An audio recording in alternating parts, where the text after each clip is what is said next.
sky. I do what I wanna do. I have my own point of view. No one can ever bring me down.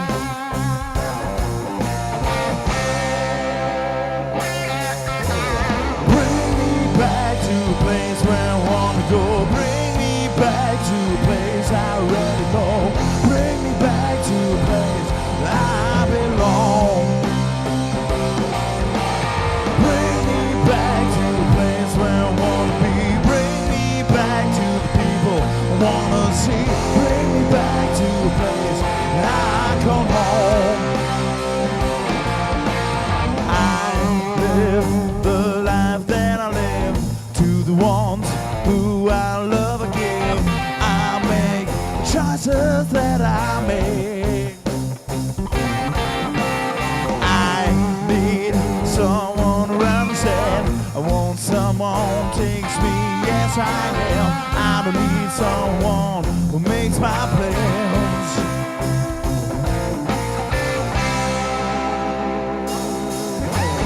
Bring me back to a place where I wanna go. Bring me back to a place I already know. Bring me back to a place I belong. Bring me back to a place where I wanna be. Bring me back to the people I wanna see. Bring me back to a place I go home.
welcome to Academy of Tone 200, wait a minute, and 52 with Sean Athens again. Hello. Here in Saarbrücken.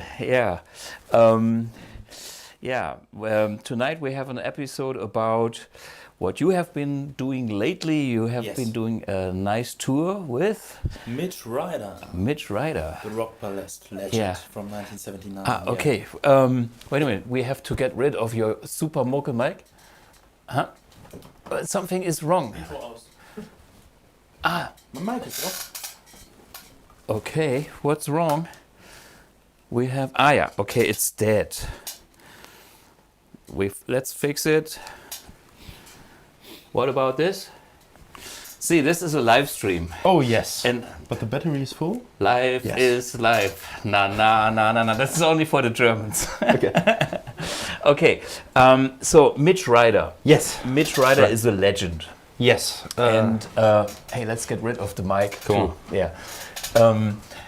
Since the 60s. Yeah. Yeah. How old is he? He must be 70. He turned 80 on this tour. Yes. Okay. On this tour. On 26th of February. Yes. How cool is that, man? We celebrate his birthday on the stage. Yeah, it was very funny. Okay, yeah. And at what location was his birthday? Would you remember the town? Yeah, we played in Lindewerra. That's in East Germany. And okay. it's a small village, not a town. Yeah, it's a very small village. It's the home base of Ruf Records, German blues label. Yes, sure. Thomas Ruf has his label there. And there's this little hall. This old hall for where people could dance in the back late in the 80s, 50s. back in the 50s maybe. Yeah. And we played there and we recorded the whole show with the audio and also with we filmed with video. Yes, and maybe there's a CD and a DVD coming out later this year. Maybe always something in progress. And we both have also something to announce because. There's a few gigs coming up in April. Yes. April 3rd in Seoul Kulturbar, Mülheim. An der Ruhr. Yes. Mülheim an der Ruhr. In Germany we have several Mülheims, right? Is it true? I think so. I don't know. It's the same thing like Neunkirchen. We have Neunkirchen Saar, we have Neunkirchen everywhere. Okay. And Mülheim, I think there's several Mülheims. But anyway, Mülheim an der Ruhr, which is in the Ruhrgebiet. So that's our first gig on April the 3rd. Yes. And April 4th is Blues in Rhede. Yes. The club is called Blues. The name of the club is Blues. And Rhede is a town, so Blues in Rhede. Rhede. Yes, right. I was there before many years ago, but I remember Rhede. Okay. I never played there, so it's my first time. Okay, surprise. Yeah. I don't know if I played that venue, but I've been to Rhede. Okay, next is April 5th, Werkhof, Hohenlimburg. Yes, that's near my hometown. Yeah, and that's actually the place where we recorded your video on last year. Yes, from Can't Bring Me Down. There's.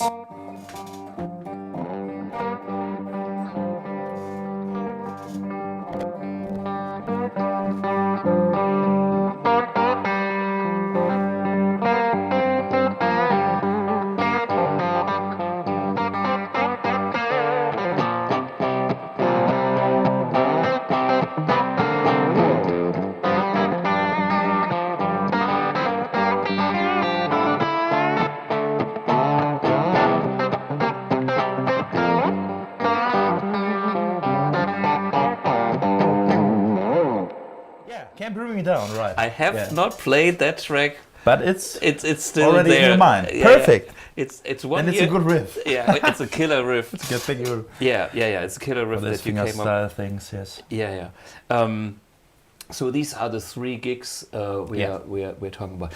By the way, when you come up with riffs like this, so you go with the 8s, 1 and 2 and 3, all the on the bass.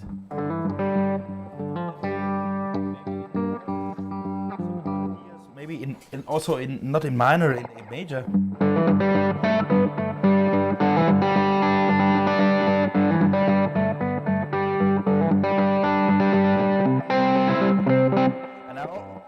I think when I play 8, it's a little bit more heavy and I got a little bit more groove in there. So, but sometimes when I play this.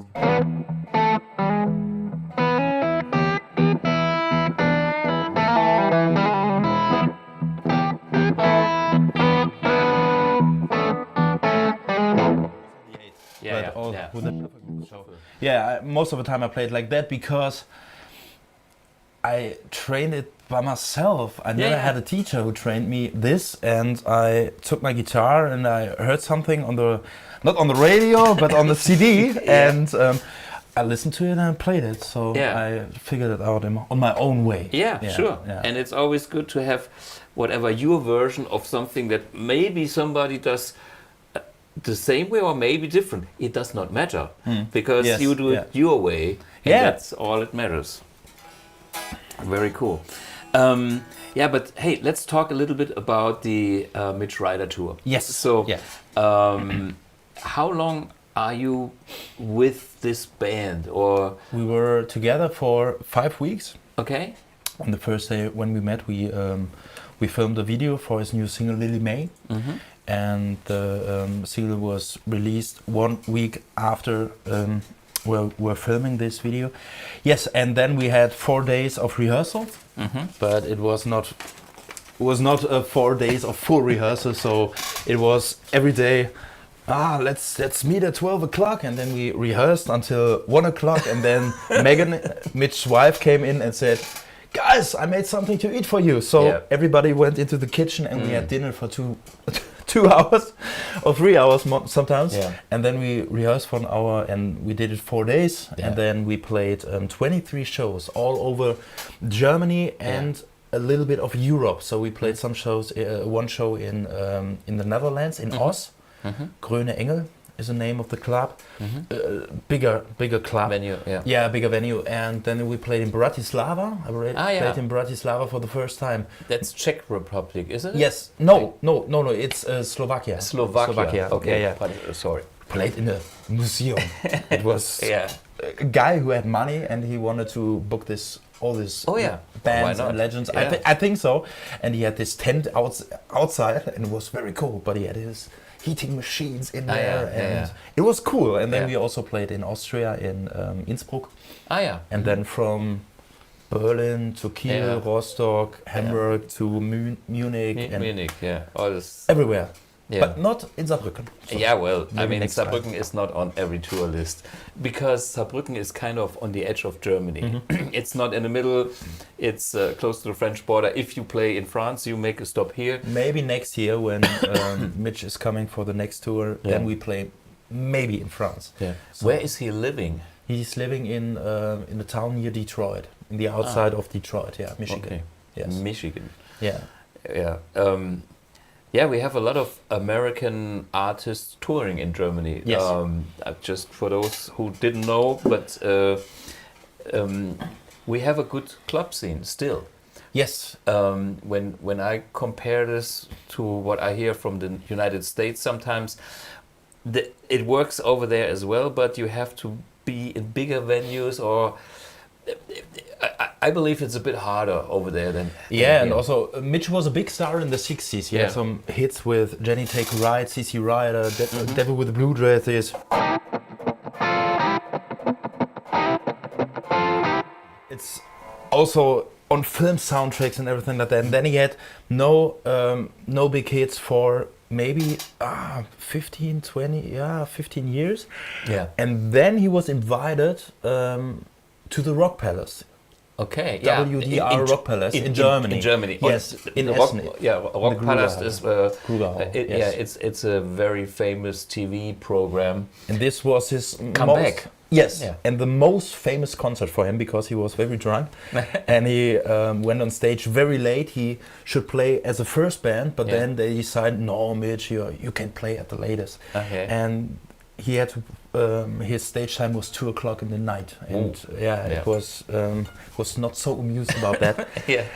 But after the show, he got mails, faxes from all over Germany, and everybody was saying, "We need this guy. We need Mitch in Germany." And he said to me, "That was my start in Germany. Everybody thought it is over because of this night, because we were drunk and everything like that. But was one day later, my manager called me and said, Mitch, we have to work together. because everybody wants you in Germany. And then he started his whole career in Germany. First with a American band, right? And then in the 90s he met a East German band called Engerling, and he toured with Engerling for 30 years. And then he decided to do something new to bring in some fresh air, and he was looking for a new band. So and that was my point when I came into the band. Yes. And who else is in the band? Like, who's the drummer? The drummer is Denis Palatin from France. He's a France guy. He played for Anna Popovic or Anson Taylor for the whole blues section. Yeah, he's part of that blues rock scene. Also Anthony Gomez, Neil Black, and all these blues guys.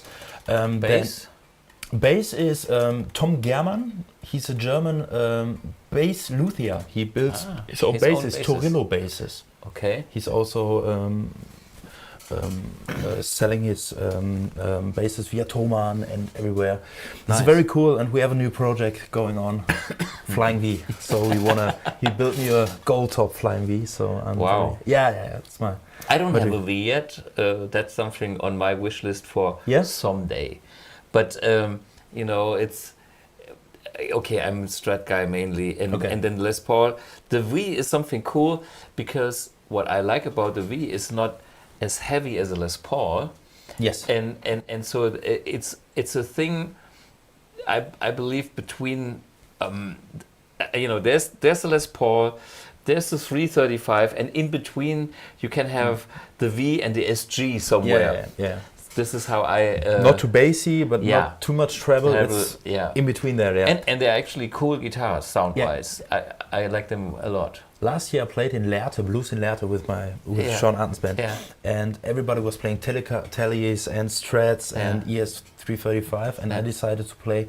I have an Epiphone, Flying V at home, 58 style, cool. And I bought it for not much money, so I decided to play this guitar, and I came on stage on the first game. Wow, a V, because nobody saw this guitar before. It's always an eye catcher, and that's what I like about the V. But wasn't it Albert King was playing a V? Yes. Yeah. This way. Yes. With a high string on top. It's that's way good.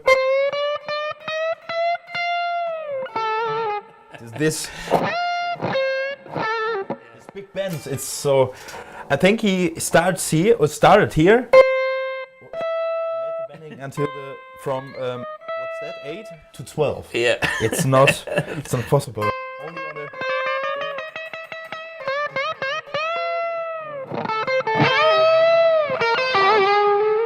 and also with the finger. So it is.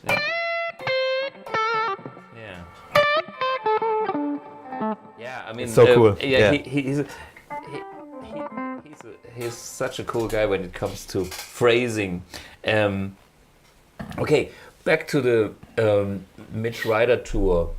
This is the pedalboard that you used on the tour, right? Mm-hmm. Is the same stuff you always use, or what's different? What's new on the pedalboard? What's different? Normally I use a drop pedal from Digitech to drop my guitar signal down to D or E flat, but I decided not to take it on tour because I didn't need it. Yeah. Only for one song, but that was I decided to play in standard tuning. Thought it was okay. Oh, sometimes drop D. Mm-hmm. Then I got this is my trusty one. This is my Shure wireless system. It's perfect. But the new one, I have the older one at home, and this is my main one.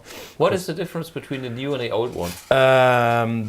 The old one was at 2.4 kilohertz, and the new one has 2.4 and 5.0 or 5.2 kilohertz. Two frequency ranges. Yeah.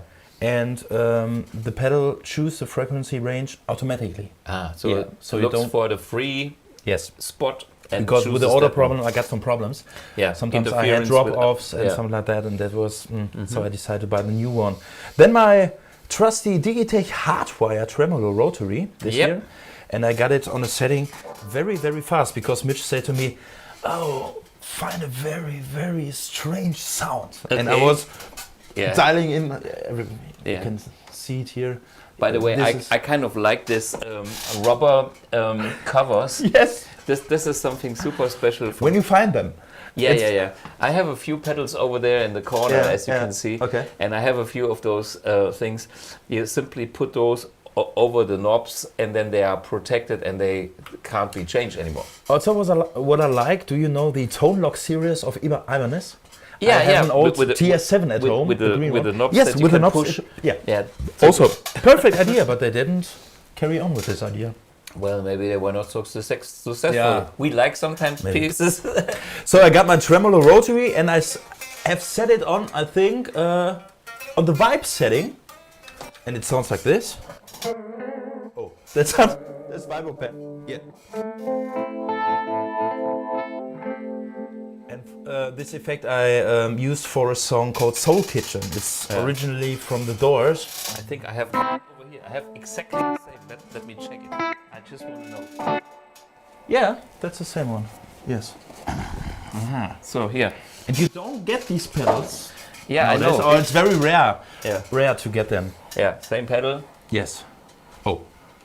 Yeah. And it's very noisy. Yeah. Okay, I should use that more often because these pedals, the Hardwire series by Digitech. Yeah. They were high quality. Yes. I love the reverb, which is up there. It's a That's the only pedal. The reverb is a pedal I am looking for. When I have you don't have it. I don't have it. No. I bought that too because it's a real lexicon right. chip or at least algorithm in there, and it's really good. And for some reason these pedals are great, but nobody bought them back in the days. They were cheap. I know my mom bought me this pedal for Christmas. Yeah.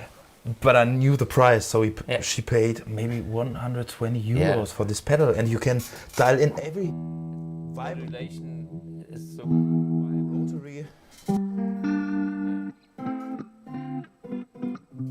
Yeah. Perfect. Yeah. So that's my rotary pedal. Then I got my old tube screamer. Old. For me, it's old because I got this tube screamer when I was 12 years old. My father bought me this thing for less money on eBay because the plate on the bottom plate was missing. Yes, my father built a bottom plate for me. So this is my tube screamer from 2005, I think. Then this Digitech Hardwire delay, only for solos from the. I got this on the tape setting because it's a little bit more. I got the same vintage too somewhere. Yeah. Then this is mine. The one control. One control, perfect, but only for for two settings. So I reduce the gain on the through the one control a little bit, so I don't have this treble bleed in here. Yeah. That was one thing. And also next solo boost. That's it. And also my wah. Sure. And most of the time I use the amp one in the vintage mode. That's my main sound. Everything I need is in there. Also my clean sound. And only for two songs on this tour I use this clean channel for two songs. Okay. Yeah. For some funky but with a with different this guitar. No, with this guitar I think. With this guitar, but a little bit back. It's now it's on full. No, it's on 7. Yeah. So that's everything I need. And the amp one is in preset mode. So I got this. Here's a clean channel with a boost. That's the vintage without boost, and then there's a classic in case you want. Yeah, and that's my solo boost. And then that's all. Since 9 years. 9 years already. Yeah.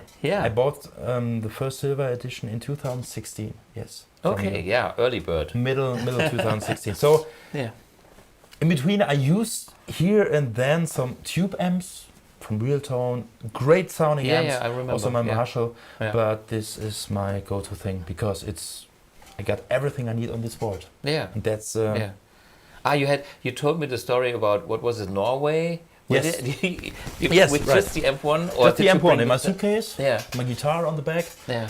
And then I got some rental gear there, so we could order. We cabinets. Had to order some cabinets. Yes, and I said to him, "What do we need?" And he had this list. I said 4x12, JCM 900, trusty one with Celestial G12 T75. Okay. The shittiest speaker. Yeah. I heard about them, but I got 2x12 at home, and it sounds really cool with my JMP, with my 77 JMP. So I got this cabinet and I plugged in, and I had my telly with me, my real guitar's telly, also with DiMarzio pickups, but with the DiMarzio Chopper T and twanking. And I was playing, and the guy came sound guy said, "What's that? What is it? How do you make this sound?" I say, "Here, the amp one." So straight into the amp. And just one tube screamer in front of it. That's it. He was very impressed, and that's the thing for me. I can easily change between sounds if I want. So I'm not reduced to one sound. That's my main thing. That's what I like the most. And there's somebody out there. Okay. And the sound itself is very. The monster is coming. I don't know what's going on here. Godzilla. For the guys to understand, we are sitting here in my basement studio, and there's 2 windows behind us. And maybe if one of the windows opens and Godzilla comes in, we have to greet him and give him a beer. We have. Do we have enough beer? We have enough beer. There's a full case outside. That's good. And then he will be our friend. So I'm not afraid of anything. So that's all I need. I love the sound, I love the size, I love the flexibility of this amp, and so. I see a comment in the. Oh wait, Sean's Les Paul is not a Gibson. No. He's not. Because in the beginning. Nobody could see my logo. My logo here. Headstock. It's a here. So it's a Gregor guitars from Hamburg. Guido Gregor and Lennart Ebel run this company, and I met Guido in 2019. Yes, in 2019, and he came to a show in northern Germany, and he said to me, "Well, if you one day you need a guitar and I can build you a guitar, it would be a pleasure for me, and let's stay in contact." And then 2 years got by, and I contacted him in 2021, and I asked him to build a Strat for me, a gold Strat with a humbucker and a P90 and a reversed headstock. This is the guitar you had here when you came here last time, right? Yes, right. I remember that. And this is my go-to guitar since 4 years. I have it with me on every show. I remember. So, and then I got this offer for the Mitch Ryder tour, and everything was planned, and I thought about which guitar should I use on this tour, because the other guitar player was Laura Chavez from San Diego. And she's a very great Strat player. She has a Fiesta Red Strat, 3 single chords. And you wanted to be different. So, and I decided to use a Les Paul, and I have 2 Les Pauls at home, one standard and one custom shop gold top. But I called Guido and I said, "Well, Guido, I go on tour with Mitch Ryder. Is it possible if you could get me a guitar, because it would be a good advertisement for the brand, and I would like to have 2 guitars from Gregor Guitars on tour." And he immediately said, "Yes, you get a guitar, and a very special one, because it's exactly built like the old ones. So you got everything on this guitar, like Honduras Mahogany. You have Rio Palisandre fingerboard, puff style pickups in here, and very lightweight. So not too heavy, but it's 40 kilograms. It's very. It's lighter than my Gibson.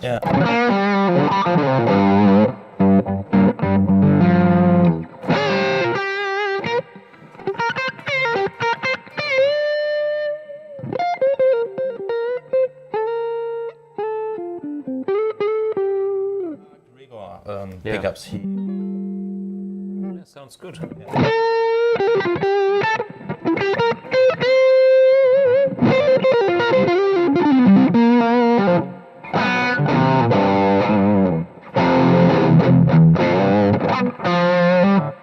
Nice. The right weight. And I decided to put off here the scratch plate, and now it looks like a little bit like Greenie, and I like Gary Moore Greenie, so they gave me this guitar as a loan guitar, but maybe. So let's see if I'm in trouble now. My wife is at home and she looks the live stream, so I have to be careful with my... No scratches. No scratches. I don't like that one.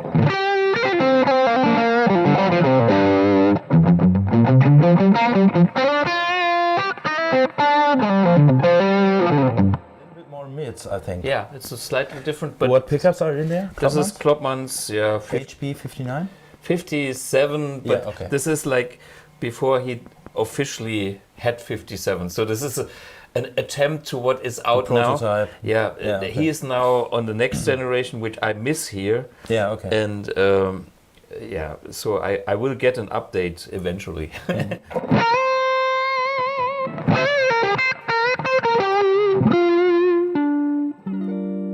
Klopman a few weeks ago when we were playing in Bremen, and it was amazing to see all these pickups, to try all these pickups. There's something magic in there. Yeah. He's a nerd, I know. Yeah. Yeah, but this guitar is a little bit more open sound. It's not so mid-focus. How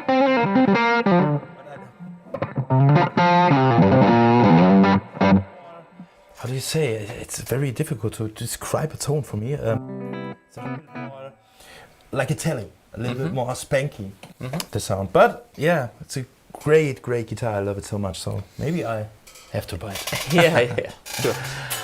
We do have a clip from the tour with a couple of things. Maybe we should watch that so people get some info on how the whole thing is actually in use live. Yes. So I also played the Fat Cap on tour. So Fat Cap. Okay. Yeah. Well, I haven't seen the clip, so it's a surprise for everybody here. Watch the clip, enjoy, and see you in 5 minutes or what? How long? 6 minutes, I think. Okay. 6.5. Enjoy. Like that. Enjoy.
this is Sean in action. With the amp1 and the fat cap on stage. Yeah. And we just talked while listening to the clip that you didn't bring the Blubox, so you had mic'd up fat cap, which sounds good to me. I made myself an experiment one day with my fat cap that I always play, and I had it mic'd up, and I switched between the Blubox and the mic'd up fat cap, and my personal choice is definitely the Blubox. It sounds, in my opinion, even better. You have to try it. If anyone, I tried. Yeah, if anyone at home has both things, you can try it. I mean, it's like mics are cool, and sometimes I have a technician that wants to bring his big Neumann mic, and then he adds something he believes is magic. But usually I simply go for my Stack 70, and this is what I hear. And I did the AB, and for me the mic thing is a thing of the past. But anyway, that's the one thing. We have a little slideshow with a few gigs or pictures. Pictures from the gigs. Yeah. Maybe we can watch that, and while watching that, you can comment. Okay. Well, surprise, surprise. What is this? Yeah, Zeche Bochum. Ah, okay. Cinema, it was my home. Your home gig. My home gig. Yes. Yeah. It's very cool. I played there. A classic place. Yeah. In front of. Yeah, this was.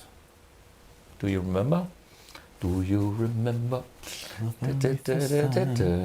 Yeah. Well, some place in Germany. That was in the Netherlands. That was in Oss. Nice shot. Very nice shot. Yeah.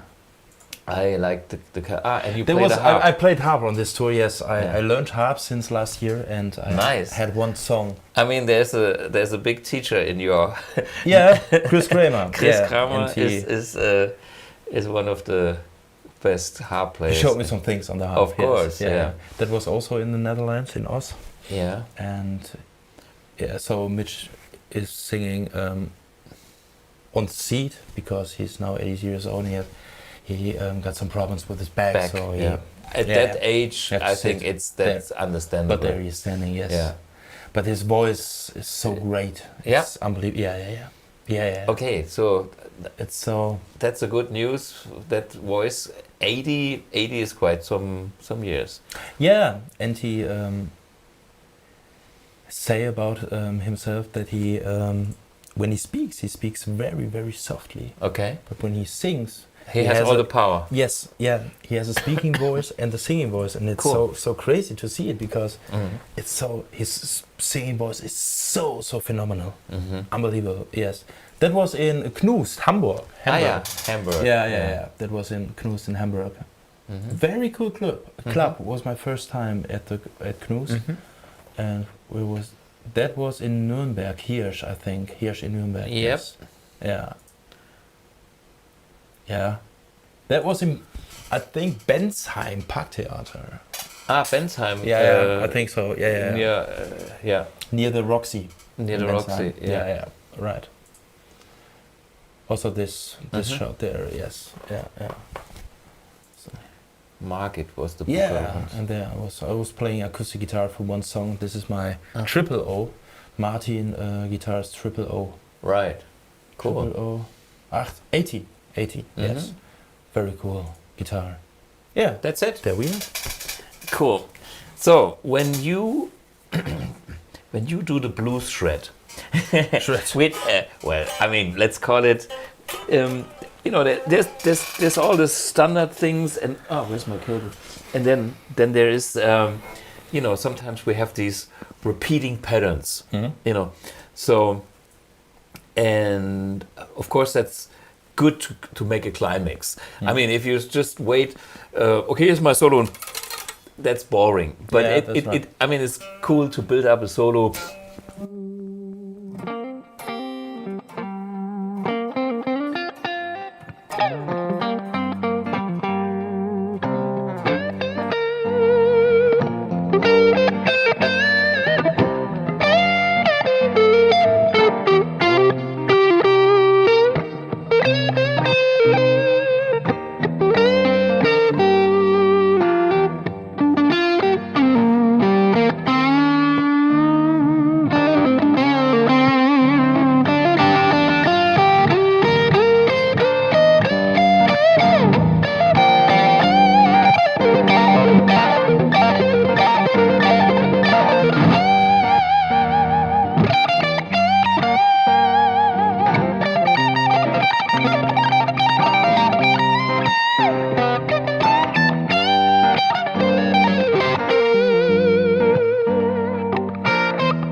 about this repeating patterns and things.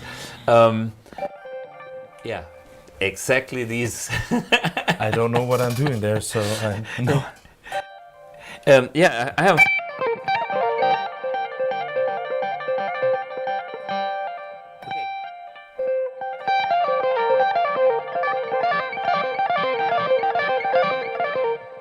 This is the one where we kind of cheat because we make a downstroke, and then the rest is a lot with pull-offs, right? That's a crazy thing because I don't know what I'm doing there, but I do it. I just do it, but I pick the high E string. Yeah. And then I do a hammer-on. Yeah. Without playing the string. Next string I play with the pick is a G string, so I make a string skipping.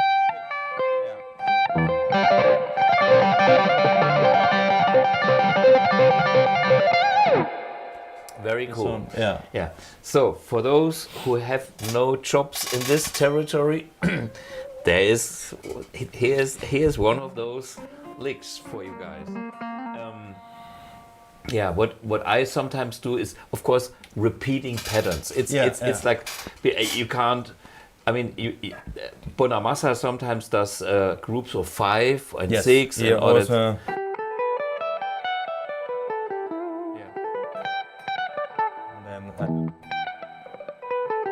But he all play everything with alternative picking, and that's very hard. But the other thing is also.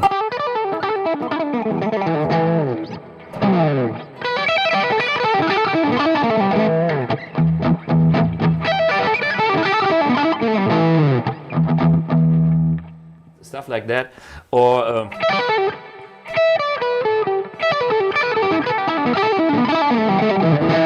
pick every note. This is my thing. I don't know what I'm doing because I learned that guitar playing style pre-internet. Yeah. And downstroke, upstroke, hammer on, you know what? I didn't care. I made something fluent. Just play. Yeah. And don't ask me. I mean, now everybody is actually analyzing everything and hybrid picking. I know that I'm an economy kind of guy. There's people, especially when you do string skipping and all that kind of weird.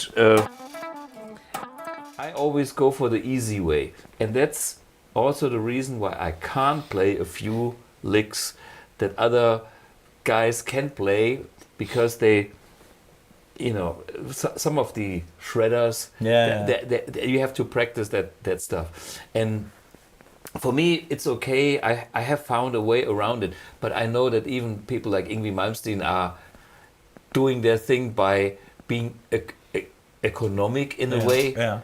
Because anything else for me is a torture, and torture feels negative, and so I don't go there. Throw it away. And this is for me. That's a good news to see that you also are not, even though you are way younger, not on this torture train where everybody goes like, okay. No, because. When I started to play guitar, and in the first years, nobody of my teachers could shred. So there was no teacher who could shred. Okay. So it's also nobody told me to shred. Yeah. Every time they showed me these blues licks and everything like. With feeling.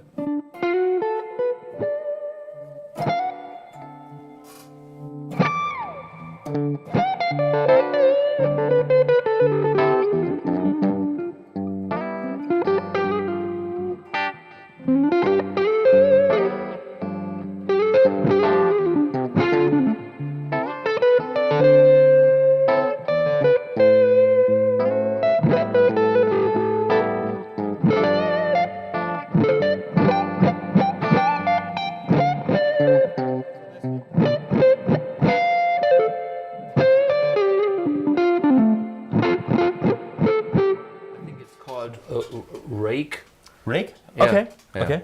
That's what I like them. That's what I do most of the time when I play. So that was the thing I was practicing every day to play blues solos, blues rock solos, and by the way, this is something I wanted to announce. I have done an English blues rock masterclass, and this is now on a special Easter sale from one of the most important organizations in Germany and worldwide, which is Guitar Summit. So, Guitar Summit, and here is your Easter egg. Wait a minute. No, I'm confused. Where's here? No. All the way here. There's the price here. So, the Easter egg special price is 79 euros.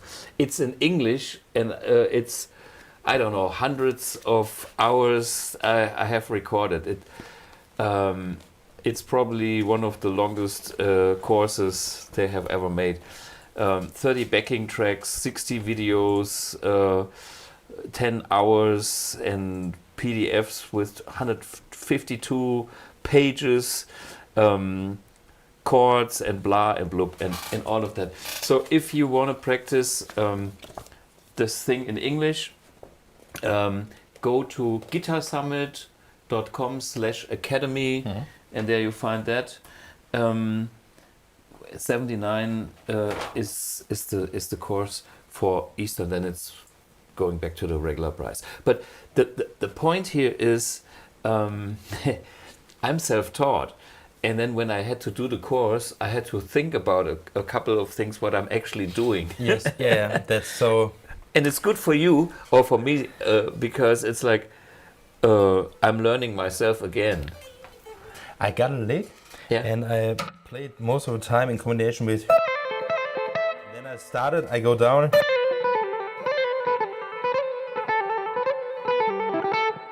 This kind of lick, and when I play it slow, it doesn't work. It doesn't fit in the groove. Yeah. But when I play it fast, there are too many notes normally for the rhythm or for this notes, for this rhythm notes. Yeah. But when I play it fast, it works.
Okay, some shredding here. You started this, and this is the funny thing is when you have the confidence that you know that it works. It works, right? And that's the thing that I admire with Eddie Van Halen, because Eddie Van Halen plays stuff that is so good because it simply works. And when you analyze it, I don't know if you know, some of his favorite licks are, well, something like that. It's only a shape. So this would be A major. And then it would go, but he plays the same shape like. It's like in Jump. Yeah, exactly. Yeah. Exactly. Yeah. So and the idea is play a shape, and by playing the shape, changing the modes. It's like A major to Dorian or Mixolydian. You don't know yet. But this, minor. This could be Dorian. Diminished. And then there's your blue B5, note. yeah. And a regular 6, which could be Dorian again. So it's like Dorian with a blue note, and then back to the major. And the way he presents the whole thing, it's so convincing that it's making sense. And that's you have. I think you can analyze everything, but I think when he wrote it or played it, you think it works. He has tons of these things. The other things like he.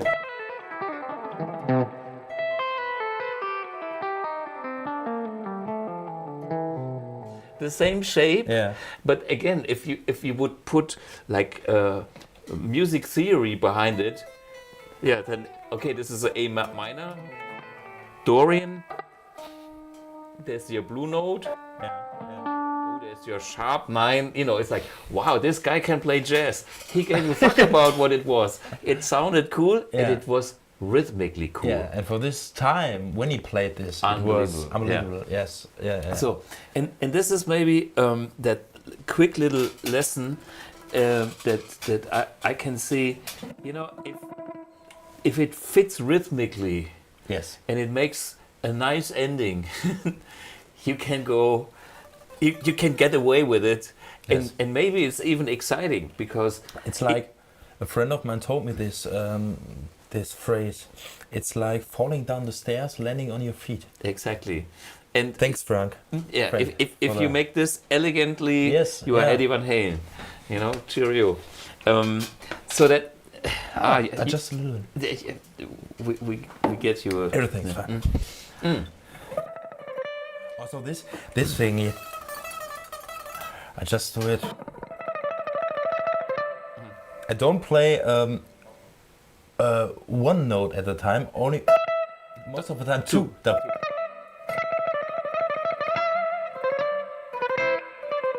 it's we could call this. This is a John Sykes style. I mean, this I mean, he played a lot of double notes and made a style out of this. Yes. And you know, it maybe started with something like that, and he thought, oh, maybe that's cool.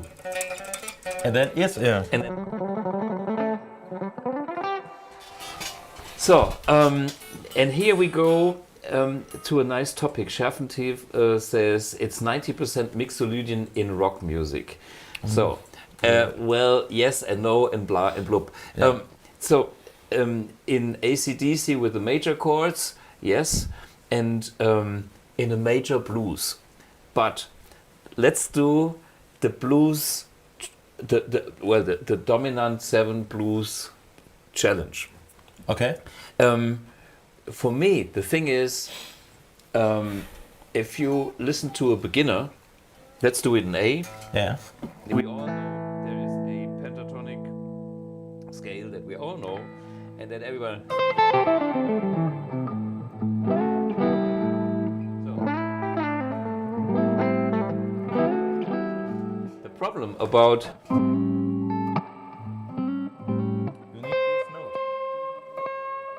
The first note, the C, is already kind of wrong.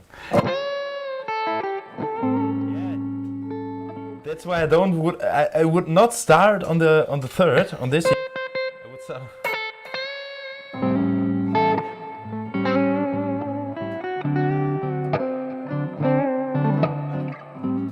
That's the most craziest thing, because when you switch to the fourth position, you can play the C, but then back.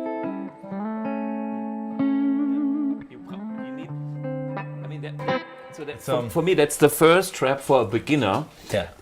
If you have a dominant 7 chord like the A7, the third is a major third. Right. So if you start hello and I learned my minor pentatonic.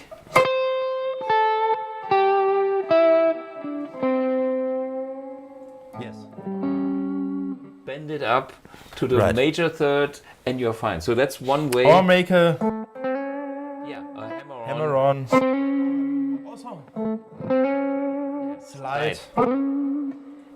But mind, it is a major third in the chord, and it sounds best to have a major third and not a minor third. You can play around with the tuning. It would work to play minor third over major chord. It is, but not the other way around. Yeah, that doesn't work. But so first thing,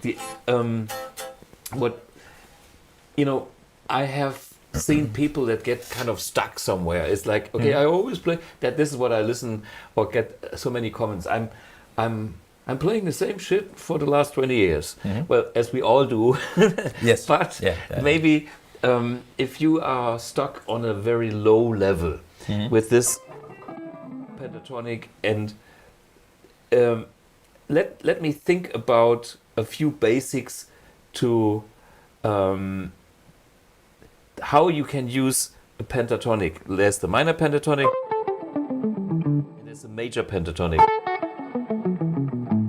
So it's the same kind of shape, just 3 frets down. So this the root note here, and the minor is here, and the root note with the major is here. So if you play major,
So, play the right notes on the right chord is always a winner. So, playing the right notes. So what we have done here is using major chords. Just while playing, we expanded the chord changes a little bit to that F sharp yes, minor kind of classic. Normally it is wrong, but yeah, no, it's cool. It's so the good thing here is listen and then by repeating the phrases with like the major third at the beginning. For every beginner, this is a perfect lick at the beginning. Yeah. Also in this, that's a BB box, I think. And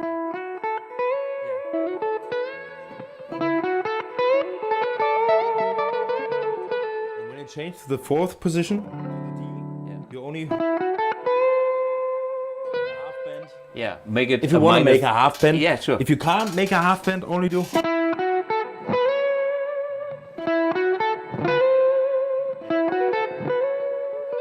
Go directly into the note.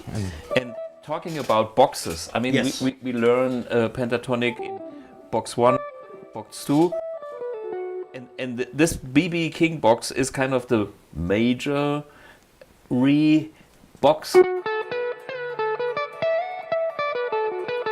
Completely different way in the beginning, yes.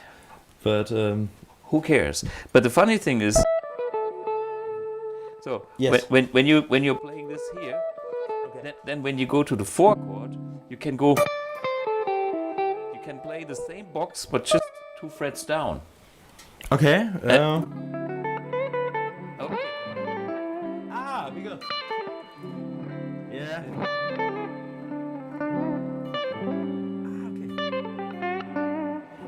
Okay. Okay. Yes. So, that's an approach of, okay, you know a box. And you can reuse it, but you can use it like 2 frets down for the second chord. So in the minor.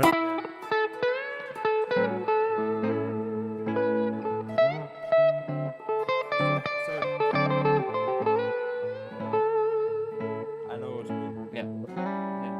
Okay.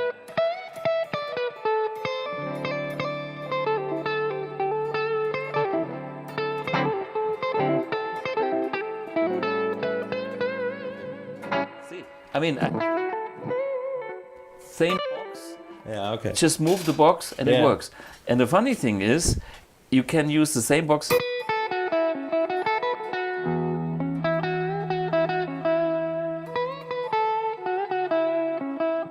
down here on the 5 chord. I found that too. I came up with this, with this idea because of these country licks, you know.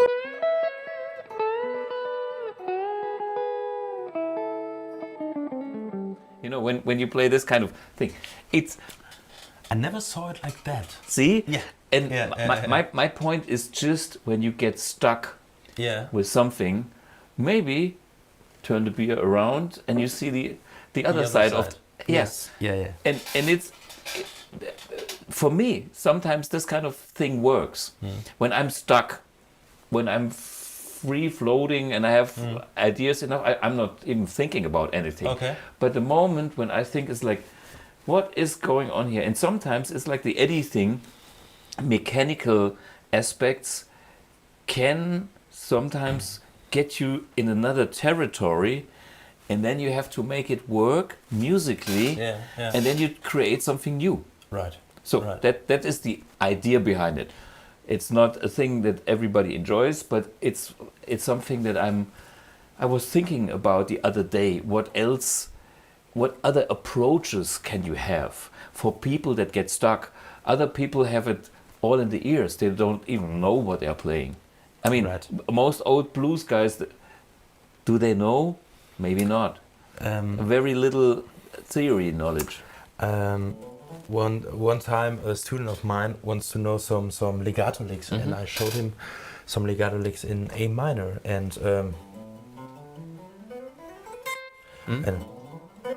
this is, I think,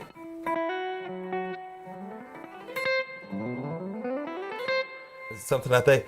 Normally you have to play,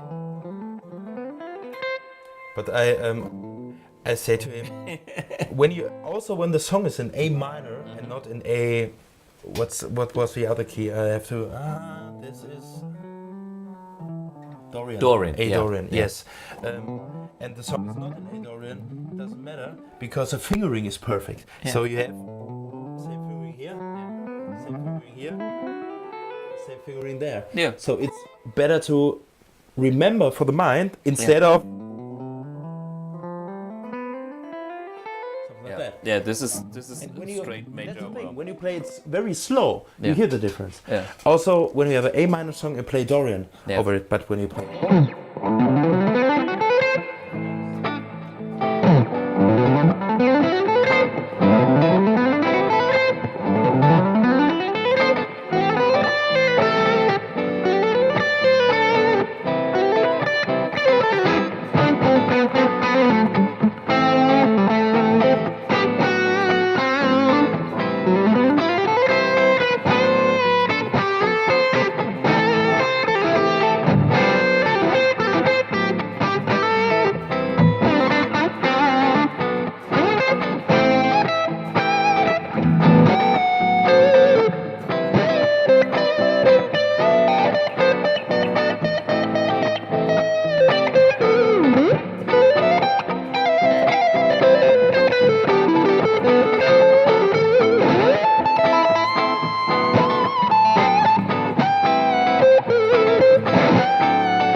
So yeah, that's also a trick. Yeah, it's tricks and licks to make it easy on the guitar.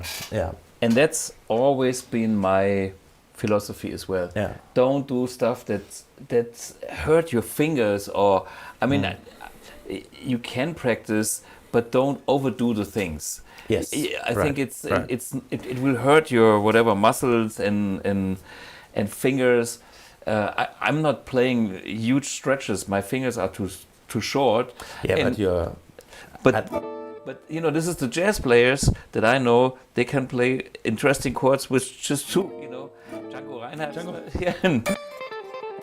You know, who needs nobody is Alan Holdsworth. You know. Your playing is so amazing. I mean, your fast licks. I love it since I don't know when, but. When I first saw the first video from School of Rock from Guitar Magazine, when I was 12 or 13, I thought, how the heck does he do it? It looks so easy. Because I'm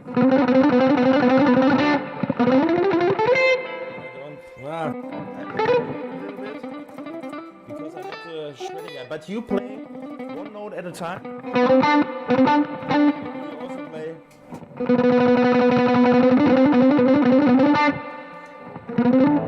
Okay, there's a problem. There's a natural problem that I think everybody has. So downstroke, upstroke, downstroke. Yeah. Slow. When you play it slow, we all can have a combination of like downstroke. We know what we are doing. Okay, and then there comes the speed where we can't control it anymore. Yeah, right. So, and the only thing I can remember is like one. It's like the first note, and the rest is two other notes. Yeah. And I don't know where they are, but I try to. It's like a motor. It's just one. The first cylinder goes. I'm only focusing on the first note and the first cylinder, and the rest is kind of in. Hopefully. Also, when you play these runs. Yeah. Do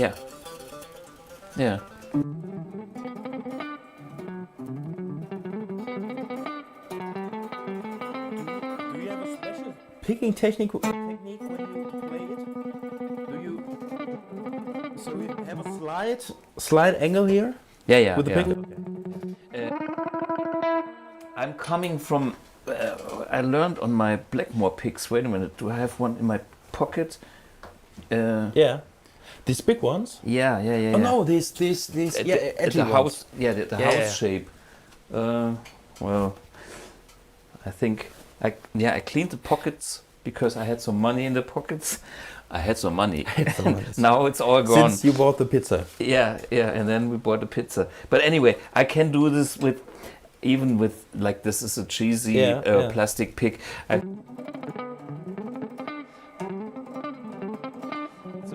So what I do is I have an angle.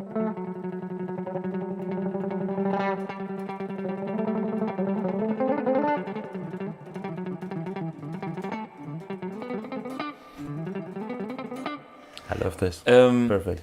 Yeah, and this is so. And what I usually play is my big one picks, and I love the picks when they are played a lot.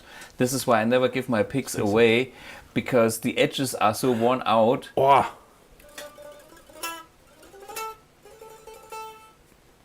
A lot easier. Yeah.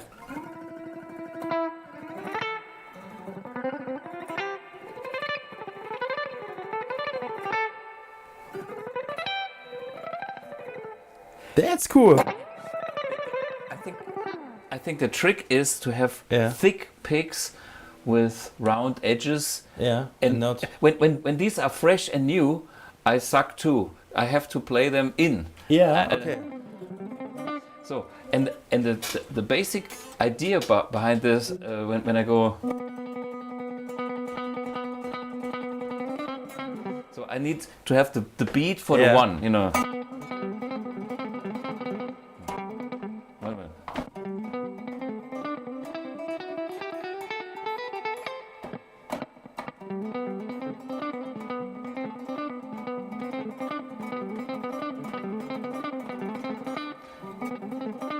Yeah. So and then there is the moment. It's where you kind of go and make the propeller as well, and I always sing a one.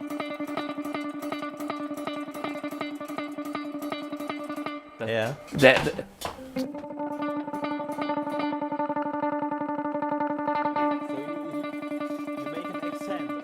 Accent on the one. Yeah, and that helps me a lot.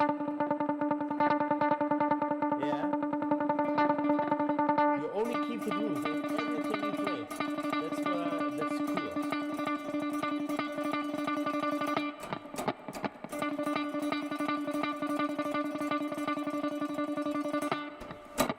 Okay. Yeah.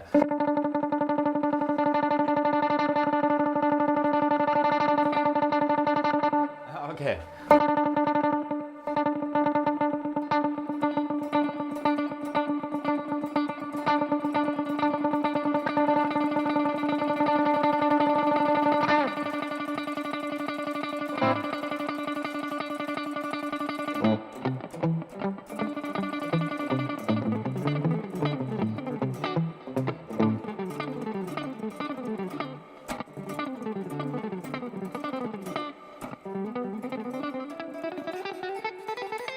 So this, but anyway, that's the thing about reducing the amount of information.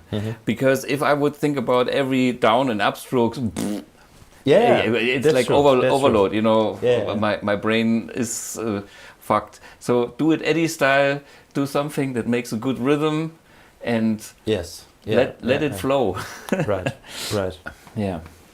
And sometimes it's better to play only few notes. Of course. Too much.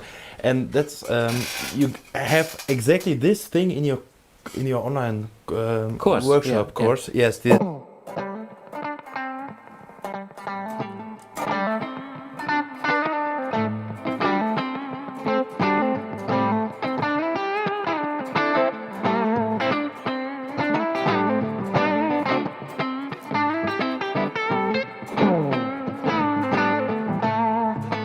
That's the thing. I also teach this in to my students.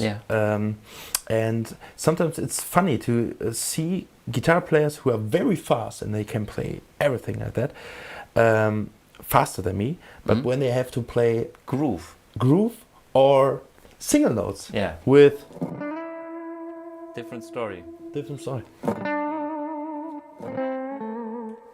they can't play it. So. It is all different. So every player is different. Of course. Yeah. Every player needs different styles for his music, his playing, and I think that's all cool. For me, the idea about talking about this is more for the guys that are stuck and don't know where to go next, and maybe get something from the mechanical side, get a fresh, excitement. Okay, I have now one tread lick, and then sometimes one thing opens a full door. Opens the door, and then there's a complete universe behind it. Once you understand a certain technique, you can combine it with other whatever notes and whatever you come up with. But so the idea here is to encourage people to think in a different way. One is the mechanic way, and the other one is the no choice or scale way. Yes. In the end, I'm not thinking about anything anymore. Yeah, maybe the same when you start. When you start, you have to it's find like, a way. Yeah, and how to explain what we are doing is like hard. You can play and say, I don't know nothing, I cannot talk nothing, and or I reflect on things. This is what I've done when I had to do the course. It's like, oh, what is this actually? Okay, this is.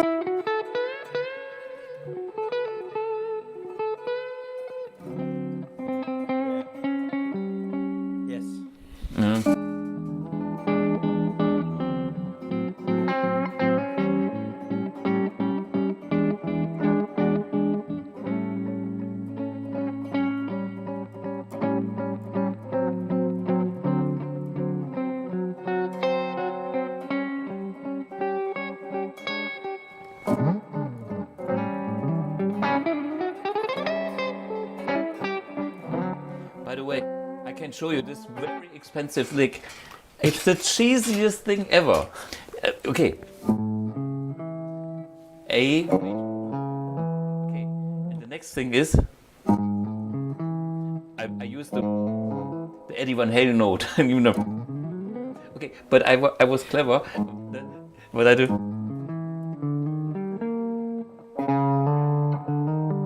Exactly. I go. Yeah. So what I think is like A, D sharp, and then I go back to the A, and this is all. Fuck. Okay. But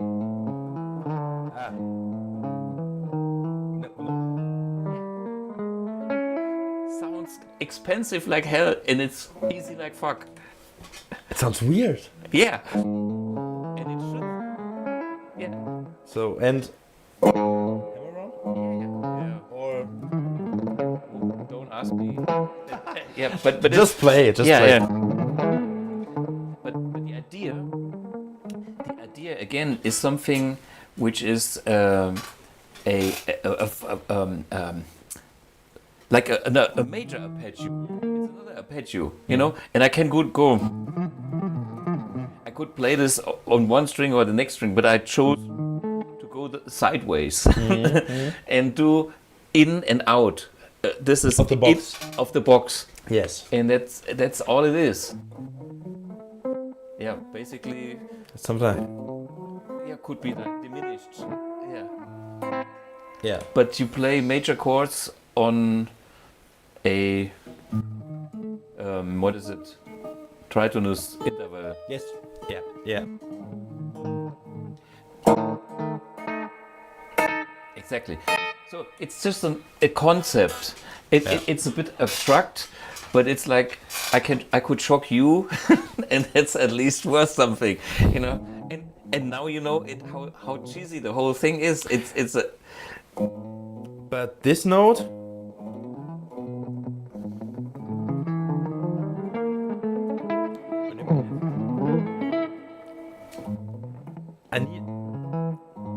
I need two more notes to get it in my finger, so. You come up with something from your side. Yes, okay. And you make that concept your own concept. Yeah. And that's the message behind the whole thing. There is a concept, and that triggers you, and you come up with your solution, or maybe not. But there's, I think you can get inspired by things like that, and that's the thing to get inspired by. Yeah. There was a time when I stopped learning solos note by note. Yeah. When I started to play guitar, yes, I had this Gary Moore thing, walking by myself. I learned this solo note by note, not note by note because the ending was too fast. But I tried it, and there was a time when I started to realize when I play this solo, I don't play my style. I try to copy a style. And that's when I stopped to learn solos note by note. So I only take some here and there, bits and pieces that you connect to, that feel naturally and good for you, and try to put it in my own style. Exactly, and that's the thing. Yeah, and I think. But most of the time, you have to come to this level. Yes, of course. Yes. That's if you don't get over the first level, you cannot take the Abkürzung, the shortcut. The shortcut, yes. You know, I mean, it's then you move from nowhere to nowhere. Like I start here and I do the shortcut for the same place, then you get nowhere. But if once you have seen this other thing, and then you've been there, and then you take your own shortcut, right? It's all good. Yes, Eddie Van Halen style. I mean, this is you know, if it's good for Eddie, it's good for us. I try to make a little, you know, a lighter way of dealing with the whole thing, because you know, sometimes it's so serious. It's like, you know, like we play Mixolydian, and every chord we play here. I mean, that's another approach. Let's be the jazz guy. Is like, okay, my blues is dominant 7, so we go dominant 7. Yeah. The same thing.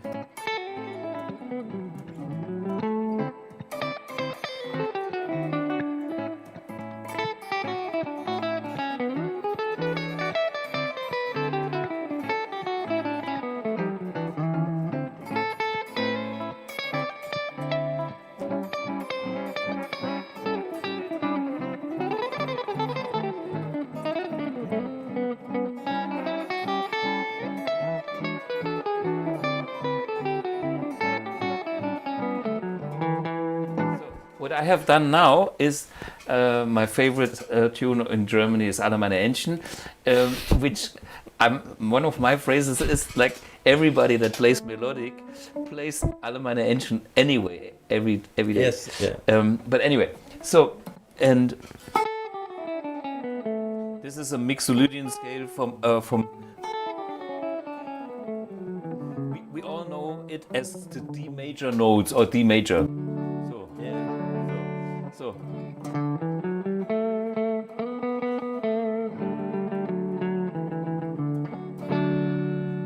What has Alle meine Entchen in D, in the key of D, in common with the dominant Sepp blues?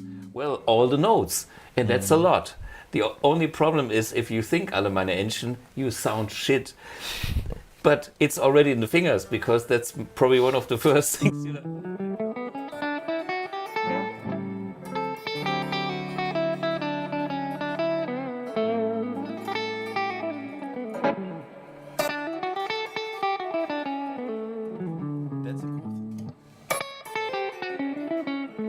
So, and when this is the other approach. Every chord, when we go through the D, I can do this exactly same thing. I take the chord from here and I take the box from here. So this I play here.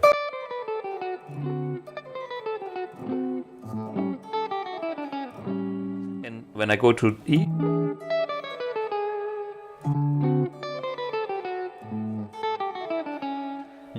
Okay. Okay. It's a very mathematical, theoretical approach, but anyway, you can maybe it brings you to some new ideas. Yeah, sure. So, and the next thing is if we know it's D major notes over this chord, we can also play it here.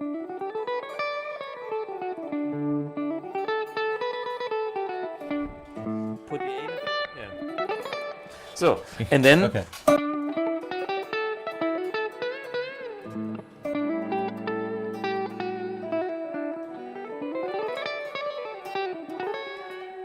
the important, Mixolydian. The only important bit is don't play the D because it sounds shit. And that's the next exercise. Listen to the notes you're playing. Always end on a fifth. A chord note. Quarter note. Yeah. Some note that is inside the chord. And don't tell them that it's alle meine Entchen. If you play the D, it's alle meine Entchen. So as a passing note, it's allowed. And all the other notes are even here.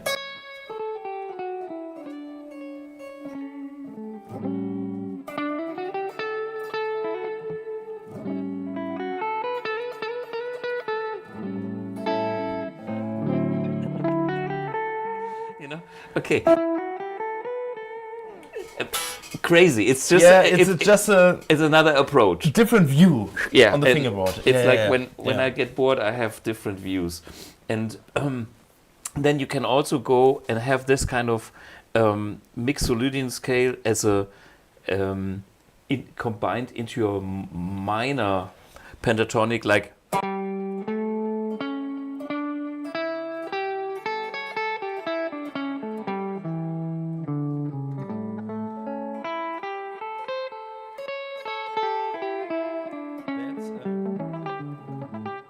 Also Mixolydian. Yeah. This is Okay. So this is like I play a pentatonic, but I change the notes of the pentatonic into the Mixolydian notes. Instead of the minor third, I have a major. And this is like the 60s sound of the Indian Mahavishnu orchestra kind of thing.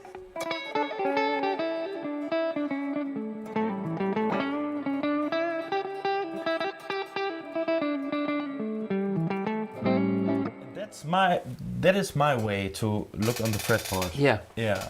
I always see the minor pentatonic, and then I fill in with notes from what the chords. Notes. Yes, or Because chords colors. Because the first thing I had ever learned on the guitar to play a solo was.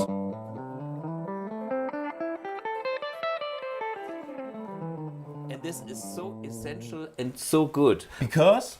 And that was a thing. I got this book at home and I learned these positions. But I didn't knew, because I only played it for 1 year, that I could bend the note. Nobody showed me this in this book. And so I had this problem to play. I had to play a solo live in front of audience, but I couldn't play a solo. So I went to a friend of my father, and I say I can't play a solo, and he came to I'll show you how to do this. Come on. And then he showed me this, but only on the D and G string. And then I played it. He made a this rhythm machine. And I played it over and over again. And then he say, but now you bend the note. And then I played this for hours and hours, and so that was my first big how do you say success in it's like soloing. And so I never changed this view on the fingerboard for me. And these very essential experiences that you make when you are young and innocent are so deep rooted in our system. Right. I totally live on these kind of early experiences too. When I when I learn some stuff today, it's sometimes so hard because it's when it's connecting to my experience from the past, I can adapt it and I can make it my own. But if it's something totally different, it's so hard for me. I can confess it's heavy, and I don't get it sometimes. And so for me it's important that we have these moments where we discover something like, wow, bending is cool, or this kind of boxes, 4 notes here.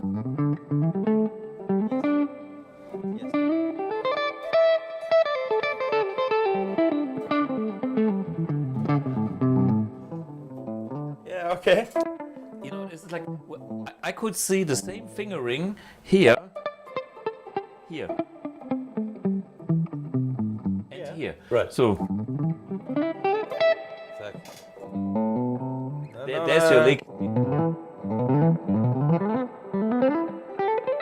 Exactly. Something like that. So and that's the idea of having a pattern that you can repeat. So you only memorize one thing and make cut, copy, paste. Yes. And this brings us back to the repeating licks from the beginning that we have. That is the way to simplify things. That's my thing. Right. Yeah. Right. It has to be easy for the brain to memorize. Yes. Anything else is, for me, is torture. There are people that have a brain that I admire them if they learn Colder, who's the saxophone player, Coltrane. Yeah.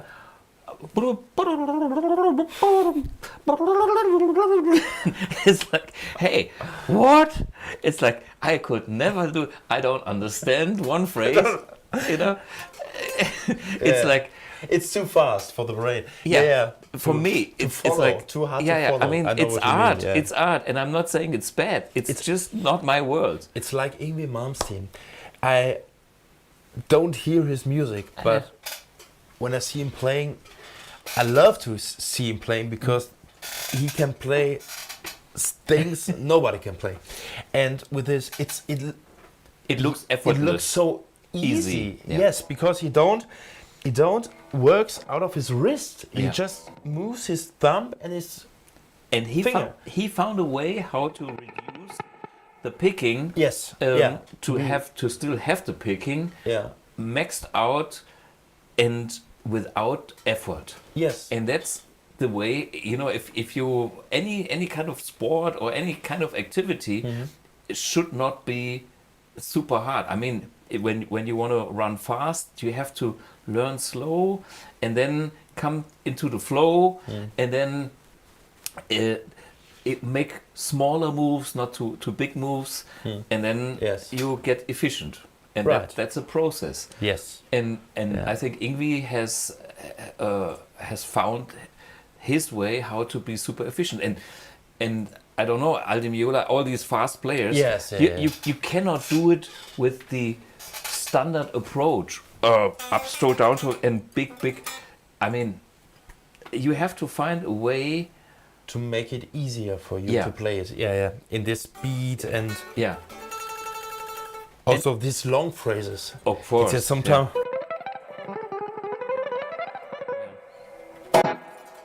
Sometimes sounds. Yngwie can't play slow, so. Well. He can play slow, but most of the time he plays. He plays 2 or 3 slow notes and then starts to shred again. Yes, right. I think he has no patience to be slow. But I mean, it's like he's Yngwie. He can do whatever he wants. I mean, he has he drives a Ferrari. You know, that tells everything. Yes. And he made money with this. Of course. And in the end, it's his thing, and people like to watch this, and it all makes sense. Why should he do a blues album? You know. But he made a blues album. Really? Yes. I have never heard it. Blue Lightning. Oh, really? Is the name. Yes. Few years ago. Oh, okay. I will check that out. Yes. I mean, it's shred blues, I guess. It's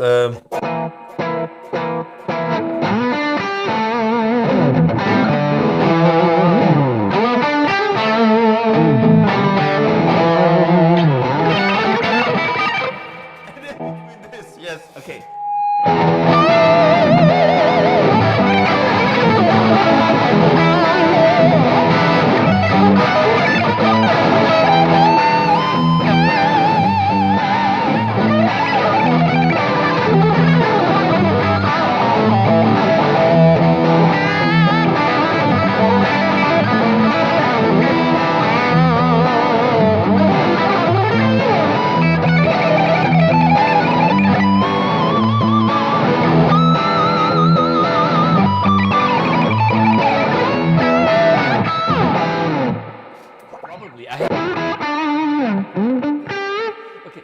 Heard it, but is this way? This way. Okay. Yeah. I'm just. You also played Red House.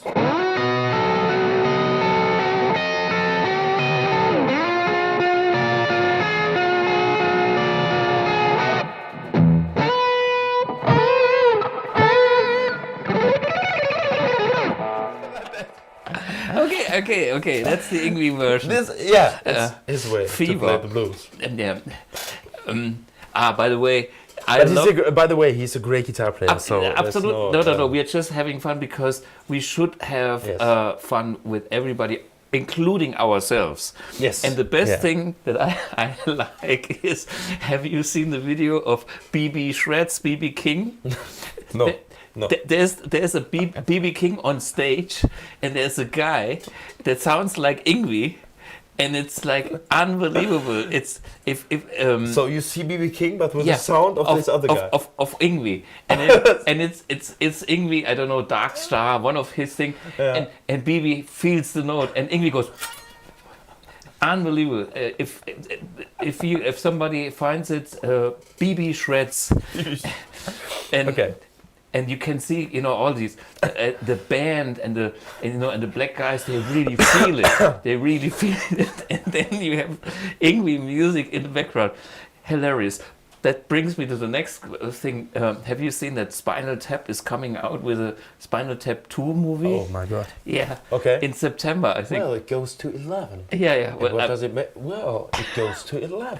Exactly. It's one louder. It's one louder. Yeah. Why don't you make 10 the top number? And the guitar player goes, well, this one goes to 11. Because, I got an JCM 900 at home. This goes to 20, no? Yes. Yes. From 10 to 20. Yeah. So. Anyway. Cool. Okay.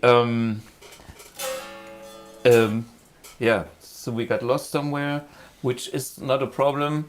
Yngwie shreds. No. BB shreds. BB shreds. BB shreds. That's a lie. Perfect. No, the guy who did it, who played over it, you can see it's.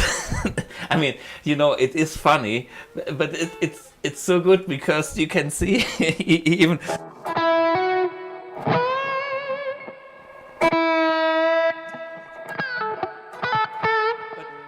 I can't do it. It is so good. It's so hilarious. I have to watch the video. Yeah, and you see even BB King tunes the guitar, and the guy goes meow. Hilarious. Check it out. Okay. Perfect. Yeah. By the way, now what I sometimes do is I combine all that ingredients. I mean, we talked about Mixolydian, we talked about minor pentatonic, major pentatonic, and whatever note, and even bullshit in a way, and make a hybrid out of that. Yes. And that's... Me too. There is no law. For me, there is no law. No. It's like, this is... Sometimes I play Dorian, even if the backing band is playing real minor or something like that. Yeah. If it sounds good, it works. Exactly. So that's the thing. Whatever sounds good works. Yes, and right. Let me see my Yngwie. What's it? Yeah. Chromatic. That's chromatic.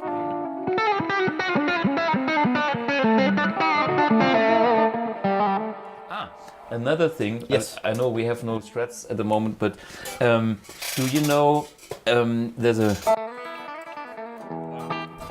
or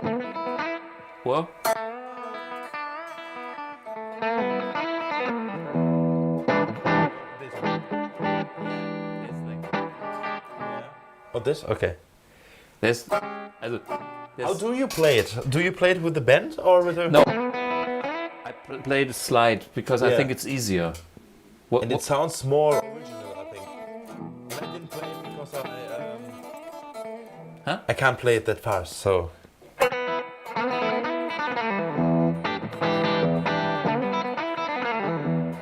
Stop. Totally... There's the video. there is this video from an old soundcheck from Stevie Ray Vaughan, and he comes on stage in this big jacket and very tired, and it's waking up, and he got his guitar from the guitar techs, and they played this song for soundcheck, and somebody wrote under the, even the soundcheck sounds better than somebody's real concert. The soundcheck was so fucking good. Perfect. Yeah, he was outstanding. Yeah, I mean, Stevie Ray Vaughan was... and he didn't play so hard.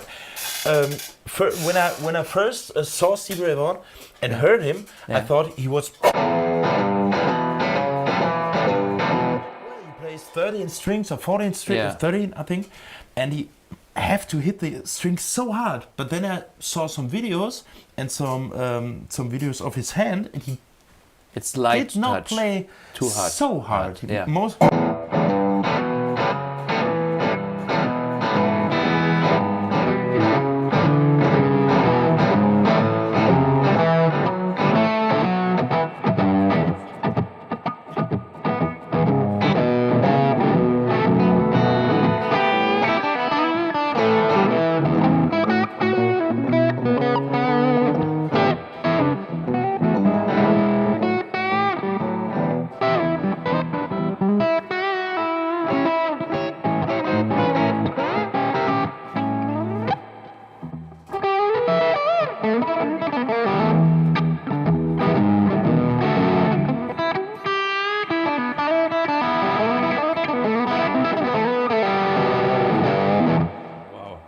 For instance, I have that lick now in my head, and I just simply throw it in on a shuffle beat. Yes. And the original is straight. That's something that I learned from Blackmore, because Blackmore is my hero. He was so stubborn. He played triplet licks on Smoke on the Water. I mean, this run here. This is.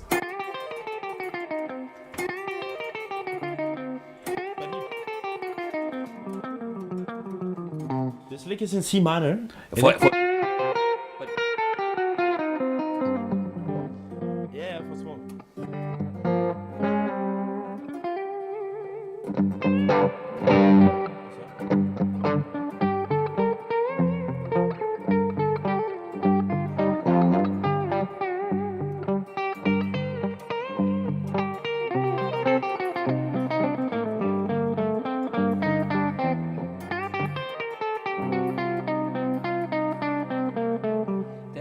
this guy is so.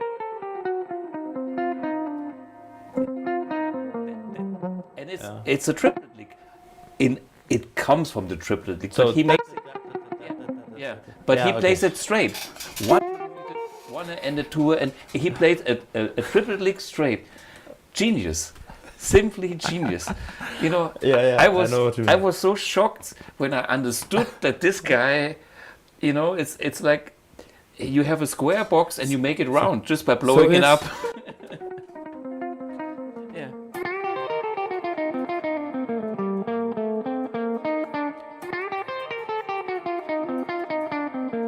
Okay, the end is, but the beginning of the lick is exactly a strange kind of woman.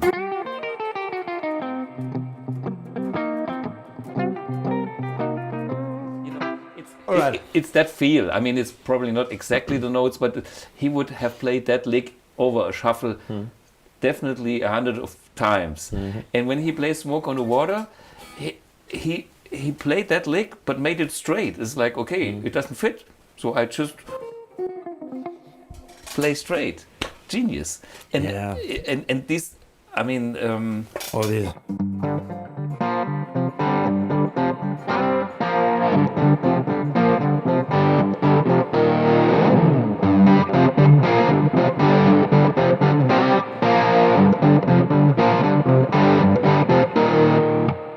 You played with Ronnie Romero. Did you play this song with him? Sure. Oh. I mean, if you have a singer like that, you have to play it. You have to play it. I saw him live at the Lorelei in St. Gorshausen with Ritchie. Yeah, unbelievable. And Ronnie has that voice, and Mistreated is another one that he. I mean, Dio and all that kind of thing is his kind of thing. But back to the this is another example of Blackmore with his magic power force. You know, with a chord that is not the root and the fifth. It's like the fourth and and I think he has created so many riffs out of this combination from Smoke on the Water, and this is all the same, and it's but it's so good.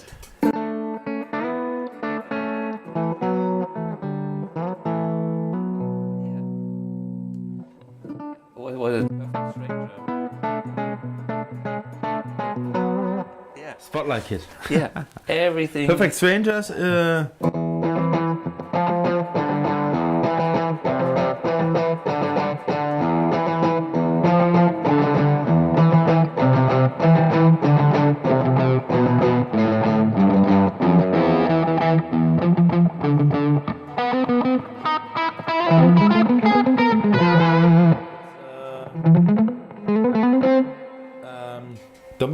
Dominant Phrygian dominant? Yes. Probably that scale.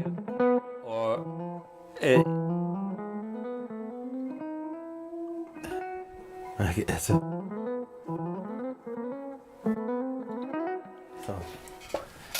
let's call it. I don't. I think dominant Phrygian or Phrygian dominant. Yeah. It's in this kind of. It's so dark. It's this. Yeah. When somebody asks you what is it, it's like.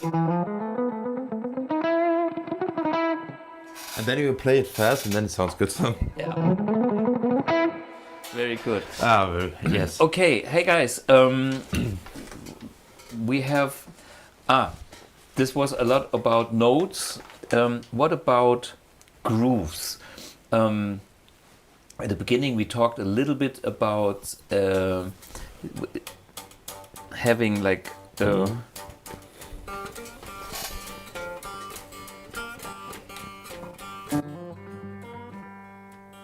You know, as a style, having the thumb bass going.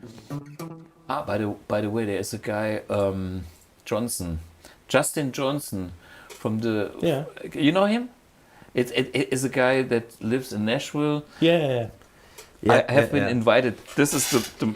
I mean, he plays a lot of these things. Yes. Yeah. And slides and in the shuffle and.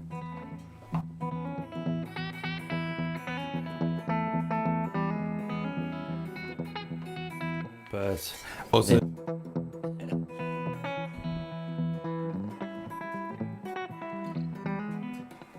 Different technique. Yes. Yeah. Yeah. Okay. So on the rhythm side, we had this little thing about the shuffle. Do you also do it like the curved? Sometimes yes, sometimes not. Most of the time. Yeah. I do it. Okay. Okay. And I don't play the first downstroke. You hammer-ons. I play hammer-ons there. Yes.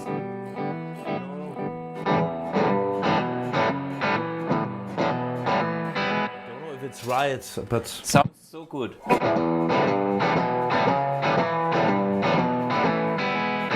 also can play it with Downstrokes. Yeah. But you know, there's all these little nuances that make the groove slightly different, and that's also something we can. Somebody tells us Phrygian dominant is the actual fifth mode of the harmonic minor scale. So we have.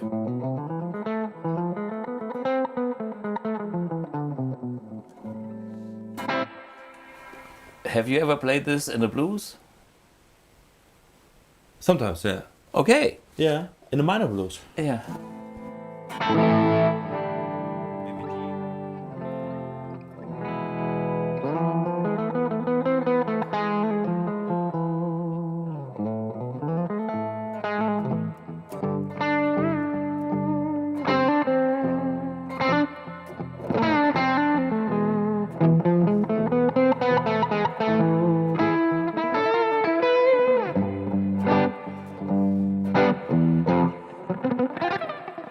Okay. That's but then it's a thing. What do you play? Do you play in this over the E? Do you play A harmonic minor? Or do you play E dominant Phrygian? So it's the same. It's the same thing. Yes. Yeah. It's the same thing. Yeah. But this is the only moment where we don't play Alle meine Entchen. But it's okay. Okay, this was. Okay, this is the sad and ducks.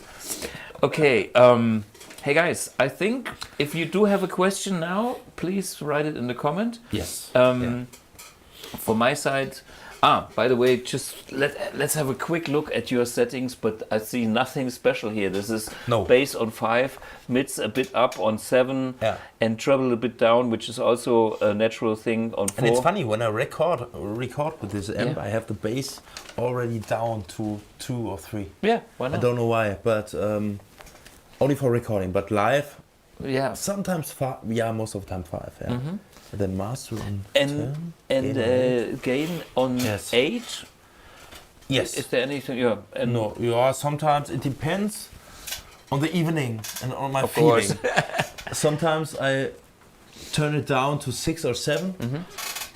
And sometimes I need a little bit more because I'm silly and think. Yeah, but when we listen to Gary Moore, he had a lot of gain sometimes and a lot of noise, and this is what. Yeah. Today, when I made my office work before I came here, I listened to an original vinyl from Gary Moore, a live record from 10 years. No, how long is he dead? A few years ago. But it was a posthum live album from him, live at doesn't matter. But when he turned up his volume, in every and he played a country blues, and in every note he played was this feedback. Okay, too much. While he played, it was a little bit over the top. But the sound is what you say, the sizzle. It's more this when he plays.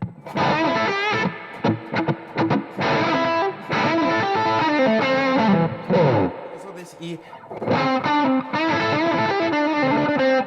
thing is, away from the It's so. Also, when he played these fast licks, is it unbelievable? Yeah, he used his whole underarm, whatever. Right. Unbelievable. I mean, this is his style. And nobody has ever. Gary Moore is my hero. Has ever shredded the blues like him. Yes. So.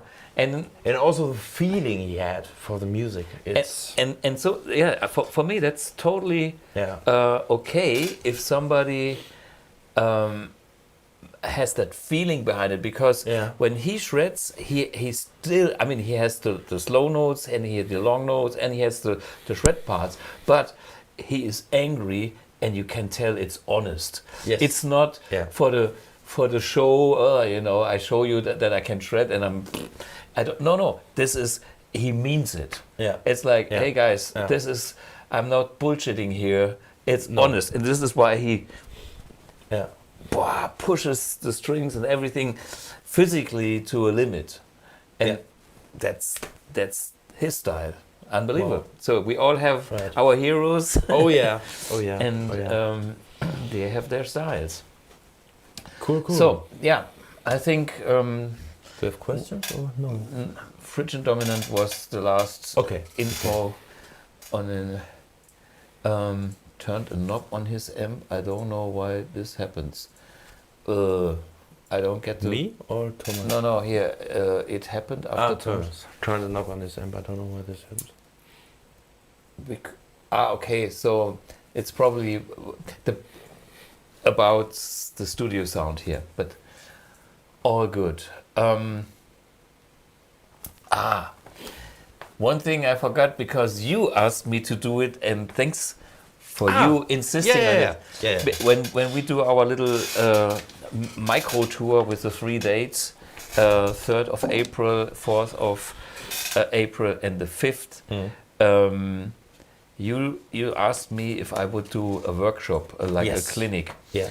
And actually, that was a brilliant idea because we are there anyhow, and the venue is super cool.